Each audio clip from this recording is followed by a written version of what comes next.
प्रदेश संगठन मंत्री श्री मनोज सरवटिया साहेब, ઈસુદાન ગઢવી સાહેબ, છોટાઉદેપુર જિલ્લાના પ્રમુખ શ્રી રાધિકાબેન રાઠવા, મારી સાથી સંઘર્ષના સાથી એવા અને મારા બેન સમાન એવા વર્ષાબેન, તેમજ તાલુકા જિલ્લા પંચાયતના ચૂંટાયેલા પ્રતિનિધિઓ, પાર્ટીના તમામ આગેવાનો, વડીલો, યુવાઓ, માતા બહેનો, ખૂબ મોટી સંખ્યામાં તમારો ખેતીનો કિંમતી સમય કાઢીને તમે અહીંયા બહુ મોટી સંખ્યામાં ઉપસ્થિત રહ્યા છો, ત્યારે તમારો બધાનો અમે ખૂબ ખૂબ આભાર માનીએ છીએ.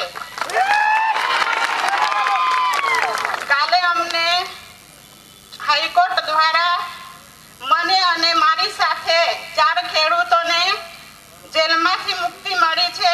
નામદાર હાઈકોર્ટનો અમે આભાર માનીએ છીએ.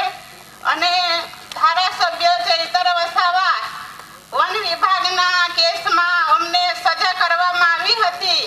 આ સજા ભાજપ સરકારે ખોટી રીતે અમને જેલમાં ફસાવ્યા છે, પણ એનો જવાબ 2027માં વન વિભાગ દ્વારા ખેડૂતોનો પાક કાપી નાખવામાં આવ્યો છે. ખેડૂતોને ન્યાય અપાવવાના બદલે આ ખોટી સરકારે એમને સજા ભોગવી છે, પણ એનો જવાબ પણ આપણી જનતા આપવા માટે તૈયાર છે.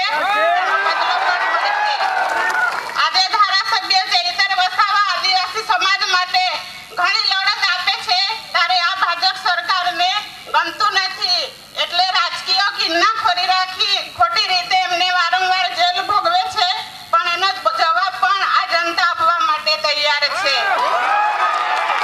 અમને 2027માં જ્યારે આ કેસ થયો હતો ત્યારે અમને સેન્સમ કોર્ટ દ્વારા અમને જામીન મળ્યા હતા, પરંતુ અમારી તારીખ અમે દર મહિને ભરતા હતા. મહિનામાં અમને 2 તારીખ પાડવામાં આવી.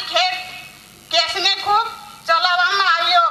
એ લોકોએ ખોટી રીતે સજા ભોગવી છે, પણ એનો બદલો પણ આપણી જનતા આપવા માટે તૈયાર છે. તમારા દુઆ અને તમારી આશીર્વાદથી જેલમાંથી મુક્તિ મળી છે, એટલે તમારો બધાનો ખૂબ ખૂબ આભાર. જેલમાં અમને ઘણી તકલીફ પડી, સમય કાઢવા માટે ખૂબ મુશ્કેલ હતું, અને ત્યાં અમને ખૂબ તકલીફ પડતી હતી, પરંતુ તમારા આશીર્વાદથી અમે બહાર આવ્યા છે. તમારો બધાનો ખૂબ ખૂબ આભાર. જેલમાં અમને ધારાસભ્યને દર શનિવારે પતિ પત્નીની મુલાકાત કરવામાં આવતી હતી. તમારા બધાને સાહેબની તબિયત પણ સારી છે. તમને બધાને સમાચાર આપ્યા છે. બધાને મારી યાદ આપજો, અને ટૂંક સમયમાં અઠવાડિયામાં ચૈતર વસાવાને પણ જામીન મળશે. નામદાર હાઈકોર્ટમાં જામીન આપવામાં આવ્યા છે, અને નામદાર હાઈકોર્ટનો અમે આભાર માનીએ છીએ. ન્યાય પ્રણાલિકા પર પૂરો ભરોસો છે. આપણને ન્યાય ચોક્કસ મળશે. સત્ય પરેશાન થઈ શકે છે, પરંતુ